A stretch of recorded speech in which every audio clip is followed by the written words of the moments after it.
What's going on, YouTube? Welcome to the Endless Entrepreneurs YouTube channel. I am Luke. If you're new to my channel, I am a part-time eBay seller and a full-time corporate finance analyst, and this is our 5th episode of our Entrepreneur Spotlight. I'm very, very excited to have Ryan Alli on the show tonight from Ralli Roots, and I am not going to steal their thunder with their introduction. I'm going to kick it right over to them to kind of let you know who they are, what they're about, and where you can find them.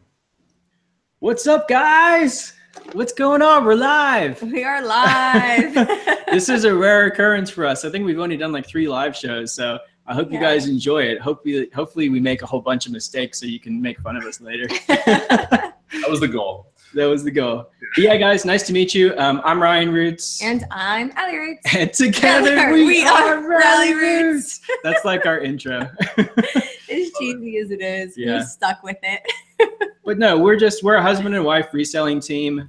We've been reselling on eBay and Amazon and local markets and wholesale for about full-time for about 1.5 years now. So not that long, but what we have done is I have a pretty knowledgeable business background. I've always built businesses up. And we've kind of taken our knowledge of business and put it into this reselling business. And so we've been able to grow our business in 1.5 years from, we started with a $200 investment and now our company does 6 figures a year. So, and a lot of that went from, you know, it followed the chain from thrift stores to yard sales to auctions to wholesale. And now we do a lot of bulk buying. So I'm excited to talk to you guys about more bulk buying and wholesale. Yeah. Yeah. And that's us. I appreciate you guys taking the time out. And I know we have a lot of common interests, and bulk buying and wholesaling is definitely a passion and interest of mine. I know a lot of our audiences, and it's pretty crazy. We're up to 52 watching live in about a second here, and you guys are getting lots of love in the chat. So thanks everyone for stopping in. Yeah, we don't see the chat. No, I need to pull it up. We can't see the chat. It's that's not good. Phone or something. Feel free to pull it up if you want while we're running through here. Just make sure you have it muted in the background. Otherwise, I've done that before. I pull it up, pull up my browser. I'm like, oh, that's me talking. Oh wait, I'm not.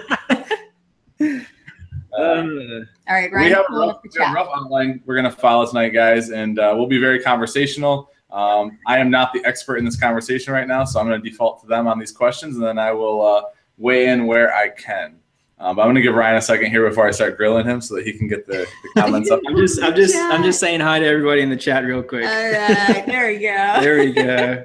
So we're giving this is the 3rd live video experience. Before you know it, they're going to do live shows once a week. That's what we're really trying to ease them into for you guys. Oh man, live. Whew. I want to go live. We will start doing live shows. We actually have some ideas for some different kind of style live shows that we want to do that we're excited about. So we will probably once a week we will start going live. But awesome. I'm looking forward to that. Yeah. All right, well, I'm going to jump right in, guys. We will leave some time for Q&A at the end, but we're going to get through the outline and kind of chat a little bit, and then we'll take some of your questions at the end. So just hold them for now in the chat, and we will definitely get to them. So I'm going to start right off with, I want to hear about what is your first bulk buying experience? Like the very first one, what you would consider bulk buying. Yeah. Transition out of that thrift store world. Like, describe that for us. I was on that deal. You weren't on that deal? No, I don't remember. It was actually kind of funny. So, okay, here's the whole story. We ended up, we were doing like the one-off buys, the garage sales and thrift stores stuff, and we built up a little bit of capital. So we had like, by this time, I think we had like $1,000 liquid to work with. And I started looking on local platforms like Letgo and OfferUp and Facebook Marketplace and that kind of thing. And I found this guy that had posted like a little ad that said he had a whole bunch of stuff for sale that was, the boxes were damaged. It was like damaged goods. And I was like, yes, that's me. That's what I want. You know what I mean? Because I didn't have a whole lot of money to play with. So I figured that might be a good place to start where I can get something really cheap and then flip it on eBay. Obviously, you can't send that kind of stuff to Amazon. But so I contacted the guy. I was at the gym and he emailed me back and he was like, yeah, come swing by my house. I'll show you what I got. And I sort of started negotiating with him right at that point. I was like, well, how much do you want for everything? What kind of stuff do you have? And he was like, I got a whole mixture of stuff, probably around like $1,700 worth. And I was like, oh man, that's out of my budget. But you know what? Let's go. Let's go see what we can do. So, oh, now I remember. Yeah. I did not go with you. Now I remember. No. So I ended up. I was like, text me so that I know you're still alive and they didn't mug you. Yes. Yeah, because I mean, honestly, it probably wasn't the smartest thing, but I had been talking to the guy and I ended up going to his house. That's where the inventory was. And I hope he's not watching this video, but it was disgusting. It was like one of those hoarder houses. You know what I mean? From that show Hoarders.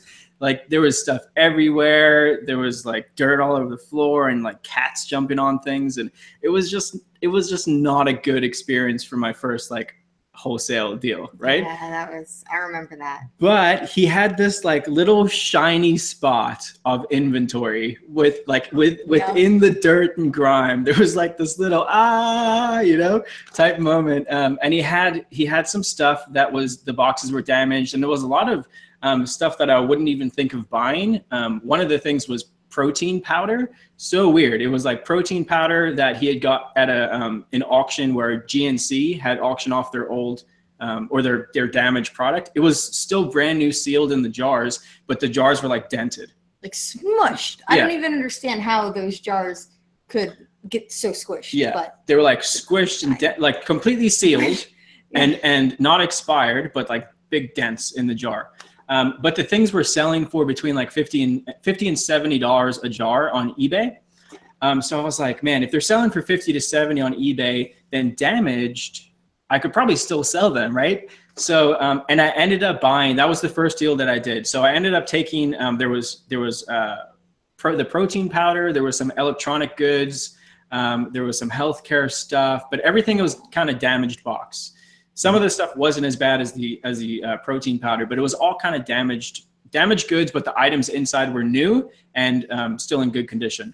So I ended up spent $750 with the guy, and I sat in his house and I researched everything right in front of him, and I showed him like, this is how much money basically I'm going to be selling it for. I'm going to give you 30% of what I can sell it for. And how I got to that number was, the sale price minus shipping, minus fees, minus our time and listing it and all that stuff. If I paid this guy 30%, at the end of the day, I could double my money. And that's really what we were looking to do, is just double our money on our first wholesale deal. Right. So we paid $750 for the stuff. We sold it all really fast. We sold it all in like 2 weeks. And then we went back again to the guy and he had more stuff. So that little horrible experience with the dirt and grime and stuff, it actually turned into a pretty good relationship. And we ended up buying from that guy maybe 20 different times. Yeah. Like over and over again, because he was going to these auctions and buying the stuff and then reselling it to us. He was buying pallets. Yeah, I'm sure he was getting like a ridiculous deal for it, and he was obviously making money if we were giving him 30%, right? But for us, we didn't care, because it was we could pick what we wanted and not buy the stuff that we didn't want, so we could cherry pick the things out that we wanted, and we did really well in it. I mean, we literally made thousands of dollars off of that guy. And it worked out well. So that was like our first sort of wholesale experience. Yeah. That's awesome. That's quite the story. So yeah, and listening to you, the one thing I picked out was that it wasn't the safest place to go. My first bulk deal was it was a local Facebook group. Didn't know him. Same thing. I've been talking. Right. And I remember when I was leaving out the door and Shannon goes, "Can you text me when you get there and when you leave?" That was the first thing she asked. She's like, "I want to know you're alive." And I was like, "What?" And that didn't even cross my mind until I was walking out the door. And I'm like, why did you put that in my mind now? Like, I'm getting ready to drive to go meet this person. Like, we got 93 people watching. That's awesome. 93. Hit that like button for us, guys. Show Ryan Alli some love. Hurt the like button. Show that button who's boss. That's a really cool story, though. I mean, yeah, it's one of those things. It's not like you just kind of make the plunge, right? It's like you find the first connection, and you never know what it can lead to. It was, and when we started doing it as a real business, that really was the end goal. We knew that thrift stores and garage sales, they can only get you to a certain point, and for a lot of people, that's fine, and nothing against it at all. I know a lot of people who pull 6 figures just going to thrift stores and garage sales, but for us, we wanted kind of an easier lifestyle where we could buy in bulk, have the product, and move it maybe a little bit slower, but not have to go and buy one thing at a time. And for us, because we travel so much, that's the way that we have to set up our business, because we can't always source, you know what I mean? And the photographing every individual item got tedious, which is why we love garage selling and thrifting, but it was the back end of it that got so tedious for us. I mean, there's nothing better, in my opinion. Sell all day, every day. But garage sales are cool, but in my opinion, there's nothing better than buying you know, 100 of the same item and putting one listing out, or sending those items to Amazon and not even have to worry about it. And then it's just cash flow trickling in. And it's so cool to watch it, because once you hit your break even point, you look at it and you're like, okay, so now every item that sells is pure profit. And once you know, we have like 30 or 40 products that we do that with. And they sit in our warehouse, and when they sell, we know, yes, now we're in profit. Every one of those items that sells is pure profit. So yeah. That's an awesome feeling too. I mean, listen, that's exactly how I think about it. I bought 3,000 pair of LL Bean pants, and I'm like so close to actual break even. And I'm going to have after waste and everything, I have about like almost 2,000 pair of pants that are pure profit for the rest of the day. Whoa. So yeah, it's definitely a long tail one, not quick flips like, you know. Oh yeah. That's a large amount of inventory of one brand, especially like LL Bean. I wish I could say they're all the same pair. They were not. It was quite the process to get that listed. But it's tedious. You have those on eBay or Amazon? All on eBay, unfortunately, because I knew without tags. Most of them, like 70% of them, are new without tags. So eBay's just easier. And it's funny. So you answered my second question, which is that's just how well we play off the outline. I was going to ask, you know, what made you explore bulk buying, but it sounds like the efficiency aspect of it, the multi-quantity, the scaling, the flexibility, like that's. Yeah, I mean, in my opinion, it's just the next step in reselling and growing your business. If you want to, especially for eBay, if you want to scale eBay, you kind of have to get into bulk buying and wholesale. If you want to scale Amazon, then you have to get into wholesale. I mean, it's just the next step, kind of. Absolutely. No, someone said, it's so funny, McGregor, that like button. McGregor, that like button. Yes. That's very appropriate. Are you guys going to watch the fight? Yeah. We're going to a friend's house to watch it. I mean, oh, man. Who do you got? I want to hear. Who do you got? Listen, I'm a McGregor fan, so I want McGregor to win. But as a betting man, I would have to bet on Mayweather. You know what I mean? So I want McGregor to win, but I think Mayweather's going to win. But hopefully not. I don't know. We'll see. I don't know who's going to win. It's crazy. Yeah. I feel the same. I want McGregor to win, but I feel like it's not. It might not be in the cards for him. I hope McGregor loses and then they do a cage fight. That'll be sweet. You know what I mean? You're like, let's do it again. I think Mayweather. I don't know if Mayweather would risk it. But listen, I'll fight them both for the paycheck that they're getting. Yeah, I'll get knocked out in like 3 seconds just for that. Oh my god. No, that's all good stuff. So this kind of leads you. I love listening to kind of how you guys describe your outlook on your business. Yeah. So when you talked about scale, I heard you mention it a couple of times, scaling and flexibility of lifestyle. So do you guys have someone who helps you? You have an employee that helps you, I believe, right? Shout out to Callie. What's up, Callie? Callie. So Callie works for us full time now, and she handles so much of the business, especially on the eBay side. She handles now. Her job is basically she does all of our shipping, she does all of our pictures, and most of our listing. So she is really full time in the business, and she's a really awesome, trustworthy person. We've known her for a long time, and she really is a friend. And that's one thing that I will suggest, especially with something like e-commerce, where your information is just out there and people can't access it. You definitely want to deal with somebody who is very, very trustworthy. So we can trust her with her social security number. That's how trustworthy she is. Yeah, she's an awesome person. She is so trustworthy. Yeah. So she's family. She's literally family. Yeah.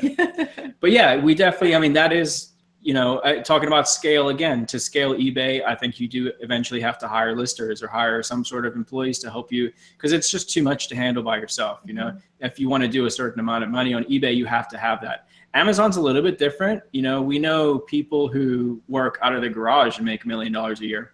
Yeah, that's awesome. But it's a completely different market. It's a lot more financial strain out there. Like, you're spending a lot more money on inventory. And again, this is just our opinion from what we've seen. And the margins aren't as good in our opinion. So most big time Amazon sellers, especially FBA sellers, if you really talk to them, and you know, guys, when people put out these numbers that say, like, you know, we did $20 million a year on Amazon, please ask them what their net revenue was, because a lot of these people are maybe clearing 10 to 20%, maybe, which is still a ton of money. Like $2 million a year is amazing, right? But don't get like caught up in these gigantic numbers. For you know, for the lifestyle that we're trying to live, it doesn't make sense to scale up that big. That's not really what we're trying to do. We want to work really hard and make a certain amount of money, a certain amount of net profit, and then go enjoy our profits. So that's what we do. We buy a bunch of stuff, we sell a bunch of stuff, and then we go travel, basically. Yeah, because we want to put our money into traveling and not material items. Because we literally have a warehouse full of material items. You don't want material items in your home because you're surrounded by it for work. So our we house just want is to still travel. kind of full of stuff. Yeah, we have a lot of stuff in our house.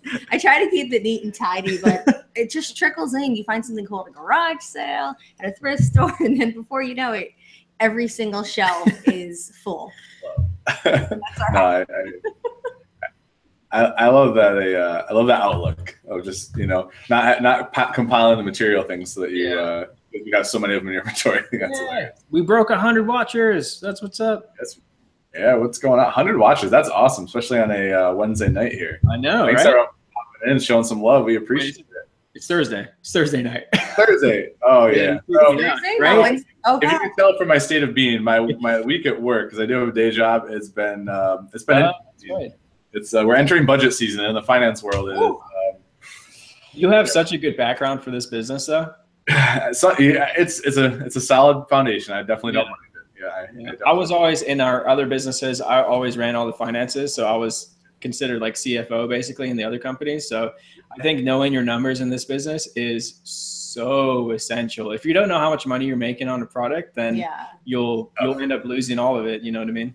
No, and it's funny you mentioned the net profit thing, and that's one of the biggest things. Like I try to be as transparent as I can with my spreadsheets and everything else, just because I mean I do eBay more as like a part-time venture, and I like to show kind of the net sales walk. And it's funny at work they always say you can't spend your gross sales on a beer. I mean the sale dollars don't necessarily equate to going out to the bar. You need to put it in your pocket. So yeah, absolutely. So I'm gonna the next thing that I really want to hear about is you guys are obviously very successful in what you're doing. You're very successful with the wholesaling. You've started to figure out systems. You're starting to scale. But through that time, I'm sure there's been some mistakes that have happened or some things you've learned. Like if you could share with us just kind of like the top 3 lessons learned or experiences, you pick and choose how you see fit. But I think it'd be very beneficial for all of us. I've never made a mistake in my life. Alli has. Alli's made a lot of mistakes, but I'm just way too perfect. Oh my God. Hey, Mochi. Come here. It's so funny. Here comes the bulldog. We gotta have a guest appearance. Some of the mistakes we've made before is not researching a product because we thought that we knew enough about it. Who is this dog? Before you move on, I gotta have an introduction here. So this is Mochi, the French bulldog. How do we wholesale Frenchies? Is that a thing? That would be a good market, I think. Say hi. Say hi, Mochi. Whoa. All right, sorry. I didn't mean to interrupt you there, but that was too cute. People love the doggy. So what are we talking about? Mistakes. Oh, okay. I got a good one. We did a bulk wholesale deal for a product that was a lotion, like a health lotion product. It was Yep. Actually, I'll just tell you the brand. It was called Obey Your Body was the brand, and we bought a ton of it. Like we bought, I think like $3,500 worth of it.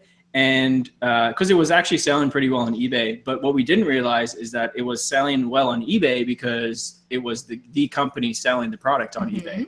And we got into Vero. And if you guys know how that happens, if you list something on eBay and that company has like exclusive rights to sell that product, your listing will get pulled. You won't be able to sell that item anymore, and your account could be suspended.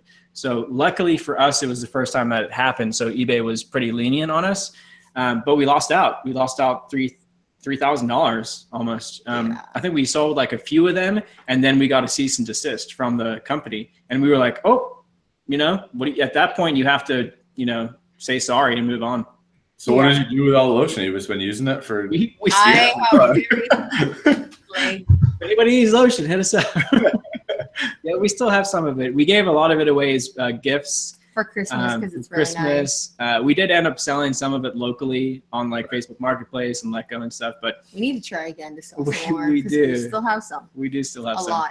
But yeah, that's a mistake right there. If you're doing your research and you see that product is exclusive to that company, then either one or two things: either reach out to that company and ask them if it would be okay if you sell their product. It never hurts to ask. And then, if not, just don't buy the item.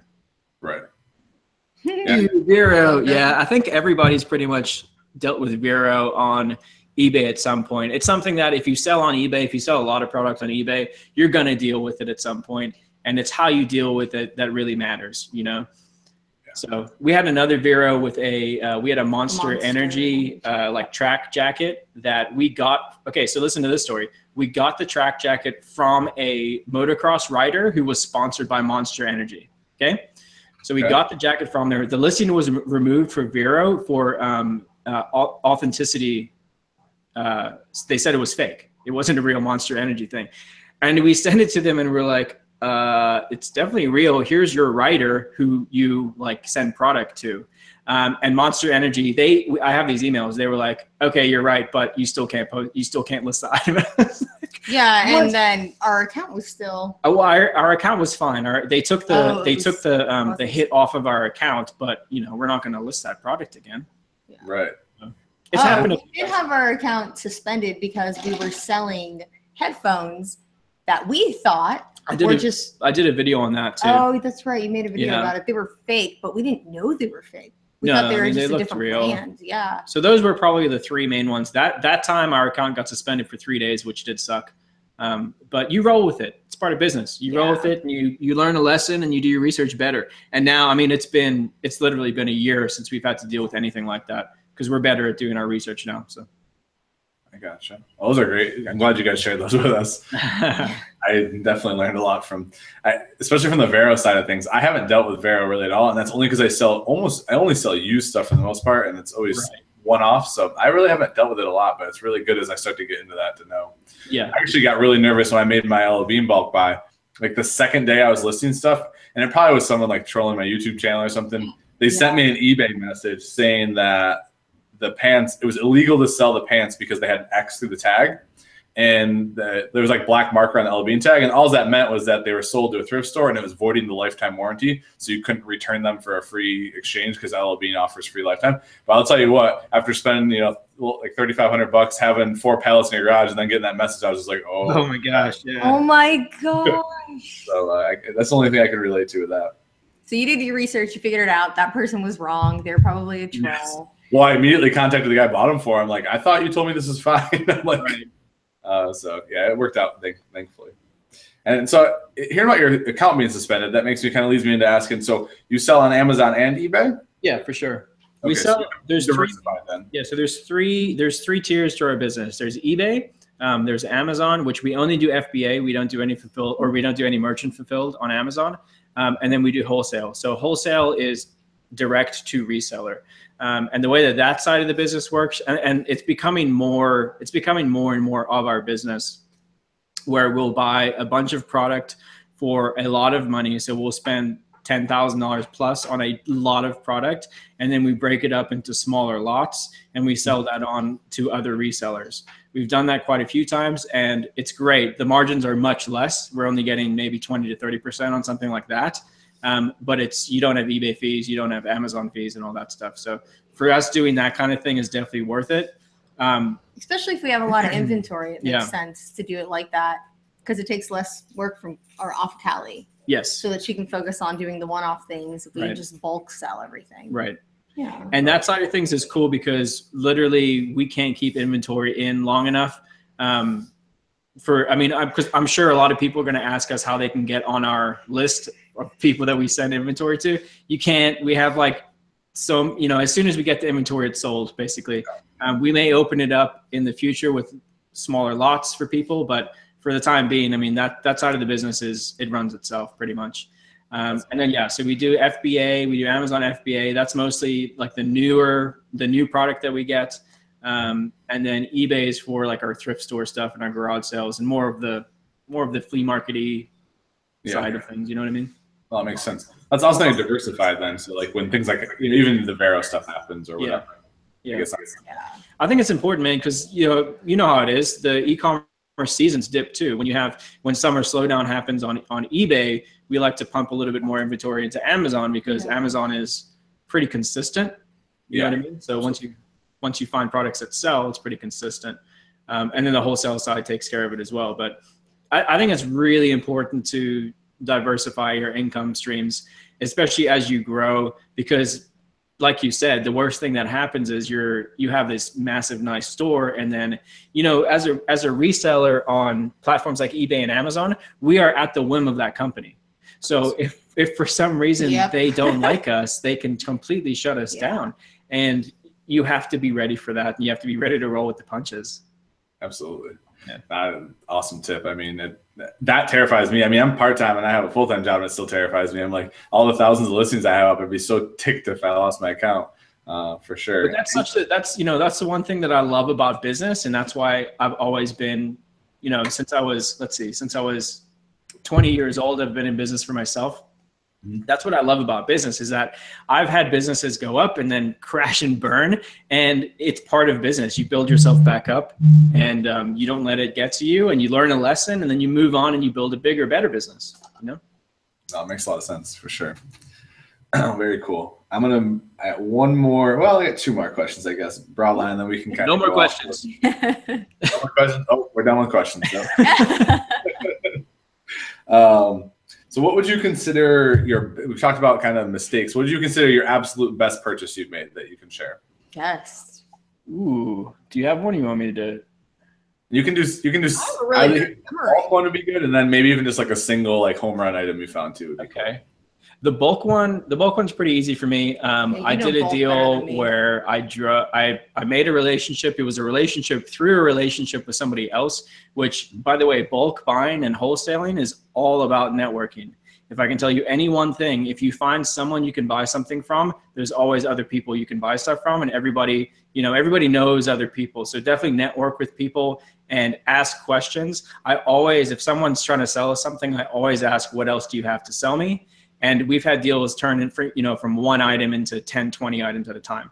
So definitely network and definitely ask. If you don't ask, you'll never know. And you got to be nice about it too. And be nice. You can't try to hustle people, because people don't want to be hustled anymore. Yeah. They don't like it. We're super upfront with people too. You know, we tell them we're resellers. We tell them that we're online resellers. And we tell them, you know, we have to make a certain amount of money. So when we give you an offer, it's based around that. Right. Well, and I think that's such a cool point that I think a lot of people forget about, because a lot of people, they kind of hang their hat on, especially because as like I go to thrift stores all the time, it's like, oh, I always get the cheapest price. I pay very, very little for anything. Right. And it's like you kind of have to shift gears mentally to, you have to leave some meat on the bone for those relationships, because if you don't, they're not going to want to come back to you, right? Like if it's not a win-win situation, then it's not sustainable. And I've told this story before, but we've taken losses before to build a relationship. So it's small ones. We'll take like a couple $100 loss on a purchase just because we want to be the person that person comes to when they want to sell stuff. Right. And to me, it's worth it. It's like an investment. You put a couple $100 out there, and you have this relationship where on the next buy you can, clean up. So, but anyway, so the best, my favorite, probably not our best one, but my favorite wholesale flip was that contact through contact. I drove it was an hour and a half away. I spent $78 or $7,900. I'm not sure exactly. And it was a bunch of healthcare stuff. So all like new in the box, nothing like prescription, just like medical supplies kind of stuff. And there was some over the counter. It was like a whole bunch of healthcare stuff, but I knew that it was a good deal because I sat there for 2 hours and I researched everything. And it was a lot of stuff. It was hundreds and hundreds of items. And in front of the people when we were doing the deal, I was writing everything down, and I came up with my offer, and I took really good notes on everything. And then I bought the stuff, right? And then on my way home, I sold it. So the hour and a half drive back, I spent $7,900. By the time I got home, I had sold it for $14,900 or something like that. And then to another reseller. So and it was to an Amazon seller, because we're gated in those categories. We can't sell healthcare, but we know Amazon sellers who can. So we flipped it to another Amazon seller. And you're smart about it too. Ryan researched what everything was selling for in Amazon. Yep. And knowing what the guy's fees are. Yep. And so you priced it so that not only was it a good deal for him, but it was also a good deal for us. So it wasn't like we were getting we were making like, oh, so much, and he was making so much. He made it so that we were both like equal. Exactly. No one was getting shysted. It was. I knew what his margin that he needed to hit was, and I hit that margin. So it wasn't even a negotiation. It was, here's the product I have. Here's the list of the items that I have. I know that you need to make I think it was a 25% margin. So this is the amount of money that I need. And that deal was done. Like I said, by the time I got home, the next morning we shipped everything out and we made $7,000 or whatever it was. Because he was ungated. Yeah. That's crazy.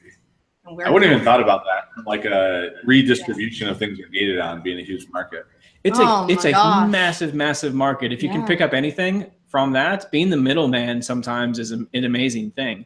And, you know, because there's items that we will always be gated on Amazon just because we don't have the relationships with the brand to sell that brand. Like HP products, for example, we can't sell that brand, but we know a lot of people who can just because they've been on Amazon for such a long time. You know, brands like Nike, for example, there's a lot of people who can sell Nike. We cannot sell Nike because we haven't been on Amazon that long. That's really all it is. And we never, as far as I know, there's a 99.9% chance that we will never be able to sell a brand like Nike. But we can still purchase those type of products and flip them to other Amazon sellers and make a little bit of money. Yeah, that's awesome. I need to grab headphones really quick because I'm hearing feedback and I'm 99% sure it's from me. So 1 second. Okay. We can look at the chat. What's up, guys? Hit us up in the chat. Let's see what we got. It's a little bit murky here. I normally always have headphones. Mochi. Yeah, people really are liking mochi. Oh, you show dogs and everyone will come and flock and watch. That's for sure. Everyone loves dogs. Mochi needs a t-shirt. What should your t-shirt say? A t-shirt. That'd be awesome. We've put Thor in a lion's mane and a Santa costume, both of which he hated, but Shannon loved it, so it was fine. I love Golden in a lion mane. Oh my god. Oops. Oh, my phone died. Yeah, my phone died. Thomas asked if we had a target margin for those type of deals, being the middleman. A minimum of 20% is what we look out for. So again, it's a much slimmer margin, but we don't have fees. All we're doing is covering shipping most of the time. And it's a quick flip. You know what I mean? You're not sitting on a bunch of product. It's in and out. It's worth it. Yeah, that's awesome. So quick question on that as a follow-up. By the way, we have 133 people watching live. So thanks everyone for stopping in. Nice. On the wholesale piece, so do you normally do, I know you have a warehouse that you've talked about a little bit. So do you have people mostly come do local pickup? Do you ship it? Like, if you don't mind sharing, like, is it a mix or, how do you handle that? Most of it is shipping. So most of our wholesale deals are going to New York, California, Miami, the hubs, you know what I mean, of these bigger companies where they're situated. We do sometimes do local pickup deals, but rarely. It's rare. It's pretty rare. The last time we even did local pickup. Yeah. It was on the grill thing we bought from a garage sale. We'll let people come to our warehouse to sell us stuff, but we don't really like people coming to our warehouse to buy stuff, mostly because it's a mess. Let's be honest. It's a lot of bit of a mess. We love it, though. Ryan literally ripped a tag off of a shirt today and just threw it on the ground. I'm a bit of a tornado when it comes to my business. Like, Allie's like, constantly cleaning up my trail. Even Callie was like, "You just threw the tag on the ground." It's so, dude, because I get I get annoyed if something takes me 2 seconds longer than I feel like it should. Like so Allie wasn't here and Callie wasn't here, and I did all the eBay shipping, and I would literally like pack the stuff into the poly bags and take the tabs off, and the trash can was right next to me, and I would throw it. I didn't care, like, it was just do it and leave the mess, and somebody else can clean it up because I don't want to do it. Thanks, babe. It's true love. That's exactly what my eBay room looks like up here, so I can relate. I have all the Goodwill tags or anything you rip off, they're all just kind of scattered throughout up here. So nice. I totally got it. I understand. What was the question? I think we're still on best purchase there. I don't think we had transitioned off that. So what was the single I think we don't have like a garage sale. We don't have a huge single best purchase. Probably the Louis Vuitton. Chanel. The Chanel purse. The Chanel purse was good. That's a good find. That one was for sweet. $5. Yeah, it actually was funny because we pulled into this garage sale and it was like a trailer, not a very, you know. No, it wasn't a trailer. It wasn't a trailer? No, it was a stucco block home. Okay, never mind. No, I'm remembering wrong. We've gone to really nice trailers. Yeah. I love to go to trailers You for get good deals. garage sales. They're always tidy and Yeah. they always have really good stuff. So I don't want anyone to think we're anti-trailers. No. Because I love trailers for garage selling. But we pulled. I do remember though, like we pulled up to the garage sale, and I think you were like, we probably. Do you really want to go to this one? Because they had tarps all over the ground and just like so much stuff dumped on it, and it looked not nice the way they just threw everything on there. It wasn't like on a table or organized at all. It was just like everywhere, a disaster. But we rocked up, and the first thing I saw was a Chanel purse, and I looked at it and I was like, yeah, it's probably fake. And then I picked it up and I was like, wait a second, this might be real. I still didn't know 100% at the time. But she only wanted $5 for it. She goes, "Oh, it's real. I just want it gone." Yeah, X gave it to me. X gave it to me. It's real. I just want it gone. And I was like, $5 gamble, that's worth it. So paid $5, and there were other things too. Actually, we got this at that same sale. Hold on, I'm gonna grab it. Oh yeah, our sexy man statue. Oh, it's awesome. He's got a good butt. Ryan will agree. He'll show you. You'll all see what I mean. We got this sweet bronze sculpture for $5 at that same garage sale. Oh, it's that's dusty. actually pretty cool. I don't dust. Check out the booty though. Oh man, that's awesome. Oh my gosh. See, you're even blushing. Not only do you have your best decoration pick up from the same garage sale, you get your best profit and decoration. Yeah, that's right. So we authenticated it and it was real, and then we sold it for $500, I think. So. Yeah, it's pretty decent ROI. It's not a bad return on investment for sure. Yeah. Yeah. That's awesome. The Chanel purse. All right, so last question, and then I'm sure there's tons of questions in the chat we'll leave the last bit for, is if you could pick the idea, and this one's more of like my question because I'm always interested in this, is if you could pick the ideal business model and kind of end goal for your business, where are you trying to get to? Oh, where just high level, like what does that perfect one look like for you? And the size of it too. Let's see if we're on the same page. Go for it. I want a private label for Amazon. That's what I want to do. Yeah, we are starting to get more into that kind of thing. We have a brand. We have a small coffee company brand, and we're starting to kind of source products around that brand. So we'll start doing more private label type deals on Amazon, I think. But that, I think that is more of an end game. That takes a lot of time and money to market those type of products. But yeah, I think for me, I really want eBay kind of self-managed. I would like it to run itself. I'd like to eventually train Callie to fully manage that business, hire more people that work for Callie. I know. We wanted to do YouTube full time. That's what we decided. Ryan decided one day, we were driving in the car, and he's like, I want to talk to you about something. And I was like, what, did I do something? And I was like, all right, yeah, what? And he goes, I want to do YouTube full time. And so that was like when we hired Callie. Yeah, that's when we hired Callie, and we want to be able to start making a video a day. Yeah. And sharing all of our knowledge with everybody. YouTube's a lot of fun for us. I mean, it's traveling as well. It's one of the first times in business where I've been like kind of creative side of things, because I do all the editing of the videos, which is fun for me. And then two, like it's totally not about the money. Like we're not trying to make money so much as it is about putting the information out there, and the feedback that we get from people is probably the most important to us. There's nothing better than getting those messages on Instagram or in our email or whatever, comments on our YouTube videos that say, I bought this item and I flipped it for this much money. Thanks so much, guys. Or like, one of the things you said I did, and I'm starting to pay off my student loans, or like goosebumps. Makes me so happy whenever people tell us that we've helped them make their life better. It's amazing. That is the only reason why we started doing YouTube in the first place. So I hope that we can keep that, stream throughout our YouTube channel. But yeah. Oh, that's awesome. Yeah. Shop and travel and make money doing it. Yeah. I mean, for me, that was the same thing when I started. I wasn't sure I was going to like it. That was my thing. I was like, Shannon kind of pushed me there. She's like, you should just do it. You'll be good at it. I'm like, I don't know. Nice. And then I just kind of caught the bug, and it was like when you start interacting with other people who watch your stuff, like that's the best part. Like you just said, it's the most fulfilling, because that's so cool. And you learn from that. I think that's the other thing. Chris and I talk about this all the time from 10K in the Bay. It's like the amount of stuff we learned backwards after doing a show that we didn't even realize. Like, holy crap! Like all had the to not kind of put yourself out there, you never would have found out. Yeah, there's even been times where we've done like a thrift haul video and we didn't know something about an item and we're like, hey, we don't really know about this item. And then people who know what that item is will educate us in the comments. And love that. Love that. We've picked up so much knowledge from people on YouTube. So it's cool. Yeah. Yeah, absolutely.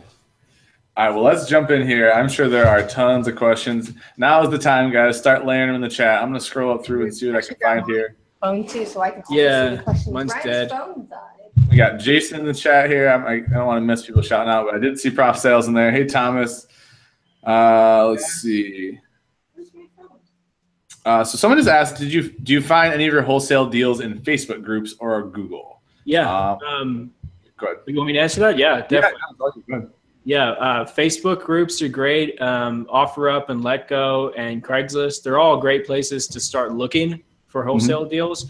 But I'll go back to it. The important thing is once you find somebody and you land a deal, try to keep that relationship going because you never know what those people are gonna. We have a list of contacts basically who we know at some point might get other stuff or run into other people who are selling a bunch of stuff. You know. Yeah. Estate sales are really good for it too. You know, there's estate sale companies that will call us with their inventory before they have the estate sale and say, hey, if you want to come clean it out, go for it. Oops. Yeah, that's a sweet hookup right there. Yeah.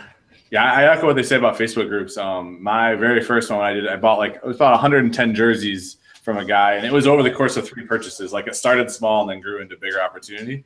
Was all through Facebook, and then OfferUp actually led to my LL Bean deal. Kind of found the person through OfferUp in roundabout ways. So I think it's the best. It's the easiest way to start small and start to network because like Ryan said, like networking is the base of developing those contacts. The Violet Lemon, what's up, guys? Shout out. And Wade's Ventures, what up, Wade? Yeah. Wade's in there. What's going on, Wade? And I see Bob there. I have a question for your eBay. So this is what percentage of your biz is eBay? Yeah. Percentage. Probably 35, 40% of it still is eBay. Okay. That's solid. Yeah. If you see one, you grab them. I'm just scrolling through. Yeah, you don't have to lock my phone. You can leave it open. Oh, so Easy Mind just asked, do you all think someone who only does about $200 a month on eBay should open a store or just wait until you grow and pay less fees? I think there's so many benefits to opening up an eBay store. We need to do a video on this as well, actually. I think if you're going to do eBay in any serious way at all, you should open a store. The benefits to it far outweigh, if you're going to list 50 items, basically, you should open an eBay store. And even if you're not going to do that, eventually you should open an eBay store because you get discounts on stuff, you get shipping discounts, you can get top-rated seller discounts, you get the eBay product coupon each quarter, which is great. I mean, we haven't paid for tape in like 6 months. And eBay tape, it's good enough. It smells weird. Yeah. It's not my favorite tape, but it's free. So it's now my favorite tape. Yeah, exactly. Yeah, I totally agree. Yeah, open a store. I mean, the jump from basic to premium is really just purely math, but getting that basic store, you might as well get your store category set up, get the structure so you can run sales and do those type of things and kind of grow into your infrastructure for sure. And running a sale will make you more money in the long run because you push your inventory out, and even though your percentage is lower, you're moving more product more quickly, so it's worth it to push a sale out. Hey, this is a really good question. Do you keep a minimum amount of money in reserve to take advantage of those wholesale deals? Yes. Absolutely. So we run our business like a business where we take a small amount of money out of the business. We pay ourselves a small salary and everything else stays in the business. So that when those wholesale deals do appear, the business has cash in the bank that we can go and take out to make those deals. How much is left in there is totally up to you, but that is how we run our business. We cover our minimum expenses to live pretty much. And then when we want something, we'll take it out of the business or we'll take a dividend from the business, or, when those wholesale deals come up, there's the cash ready to go. So someone said in Australia, they don't get coupons or top-rated seller discounts. Get out of here. We lived in Australia. That's Antonio. And I'm not surprised by that. Yeah, we did. We lived in Perth, WA for a year. We were south of Perth, about an hour. I'm not surprised either. It's expensive over there. Yeah. Yep. And Tony, that's a bummer, man. That's rough. Everyone should email eBay and demand coupons for Australians. Shit, that's nuts, dude. We should like fight for Australia to get coupons. All of us together. Liberate them from coupon deprivation. Jonathan said, don't forget promoted listings also with a store. That's a really, really good point, especially now that you can run promotions on single items, on like one single used clothing piece. Dude, our sales have picked up big time because of that. Yeah. So if you're not doing that, look into it, because sometimes it's worth paying that 5% fee extra to get the item sold.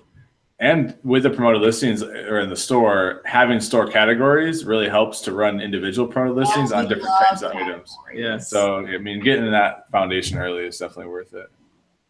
What else we got in here? I have a problem with USPS not scanning my items when they should. I'm in Chicago, and the first scan sometimes will be at the destination. Yikes, that sucks.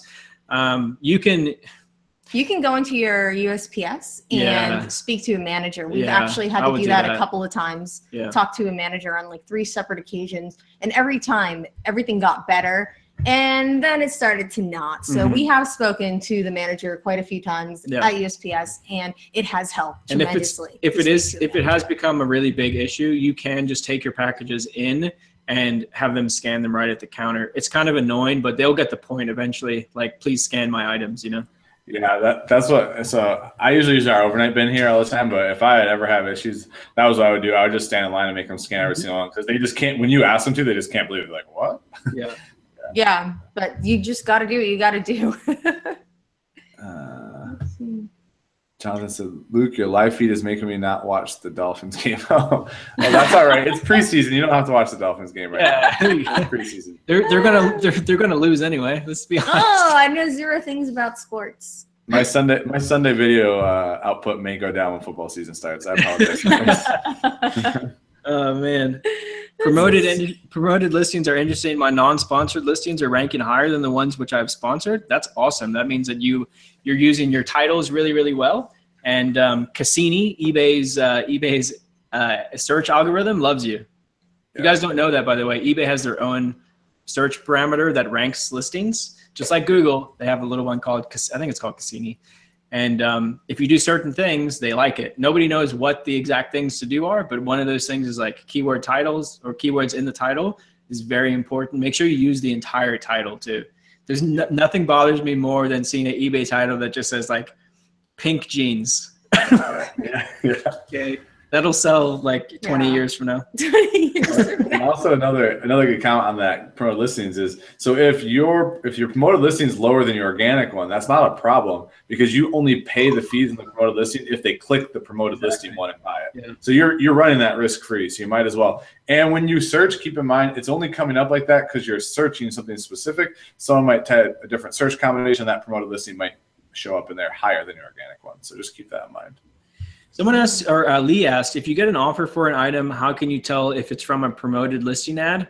I don't know the answer to that question, actually. I don't know how to tell. Do you know that, Luke? Let me see if I can share my screen and show. Someone loves my hair. Thank you. I haven't done a lot of research on it, so I don't know specifically, but I don't mind trying to. I mean, it would be cool if it popped up and it said, like, sponsored listing. I mean, all I gotta do is find a blazer that's by me, and I pretty much know. Hold on. Would it matter? Would that make you change your mind whether you like how you're gonna respond to that offer or not? I don't think so. It wouldn't make me change my mind. I would still respond to the offer the same way, I think. Yeah. So wait. So what is the question? Maybe I misunderstood it. How do you know? Like, if someone puts an offer in on your listing and you get the offer on eBay, how do you know if they made that offer from a sponsor? Oh, I don't think you can know. I don't think. I mean, well, okay. I always know because all my listings are promoted. Well, I guess no. You don't know that they clicked on it that way, right? So I don't think you have a way to know, and I don't think eBay wants you to know. I think that would be bad business if you knew that. You can go into the promoted listings and you can look at the analytics on it. But even that isn't great. I think eBay is still kind of building out the back end analytics of how they show the promoted listings. I don't think it's very good. If you look at that compared to like a sponsored ad on Google and what the analytics are on that, what that shows, it's crazy, the difference. You know what I mean? But yeah. I think eventually eBay will get better at their promoted listings. Yeah, it's As far as the knowing on the front end, I don't think you can, but on the back end, I mean, the analytics are okay. I'll tell you, the analytics are a big stride from where they were, though. Like, you're right. Yeah. eBay had nothing before. Yeah. I will say props to eBay. You can tell that they're definitely moving forward in the right direction. I think they're trying, you know what I mean? They're not blockbustering and they're like, oh, we're just going to go out of business because Amazon's here. Blockbustering. Because Netflix here. Yes. Someone just asked, this is a good question for you guys probably more than me. It says, do you think it's possible to do eBay without doing clothing? Without doing what? Without selling clothing, basically. Absolutely. Yeah, no doubt. Clothing's hard, actually. Clothing is a lot of work. So it's really amazing if somebody understands tools, for example. I don't know too much about tools. Ryan knows even less about tools than I know. Okay, let's be real. And whenever somebody says, hey, would it be great to sell like a skill saw, for example?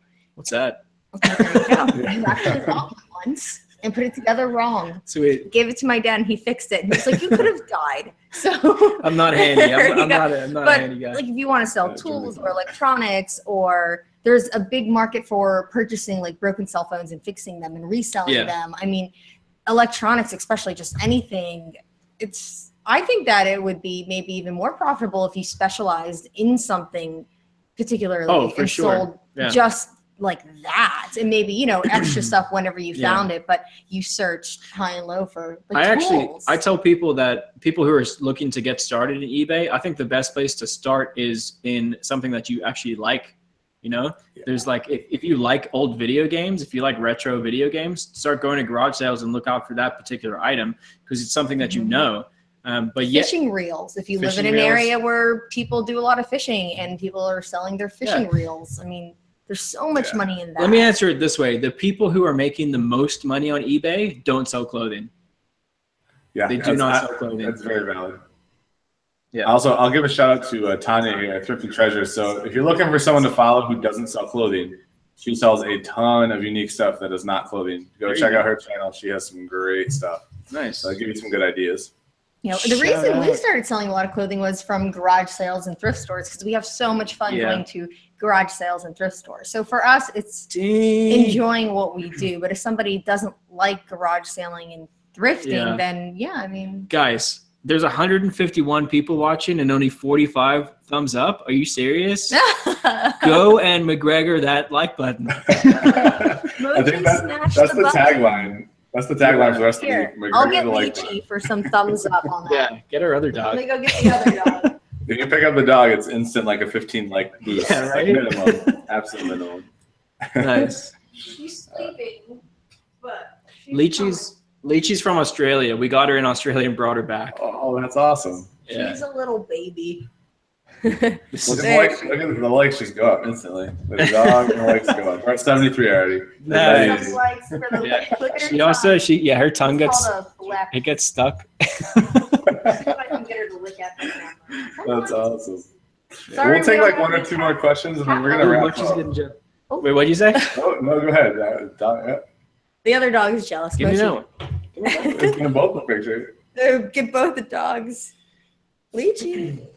This is our gift back to everyone watching because everyone always asks for the dog. So. There you go, guys. Now you can hit the like button. Now you can hit the like button. Yeah, we're 81. I told you, dogs are instant likes. See, that's what it was. You should just be hearing bulldog sounds right now. Yes, that's all here. That's awesome. Thor is jealous family. Right now. Our little family. Yeah, it's just the four of us. Well, thanks so much for taking the time out of your week to come on here. I appreciate it. Anytime, man. It's been fun.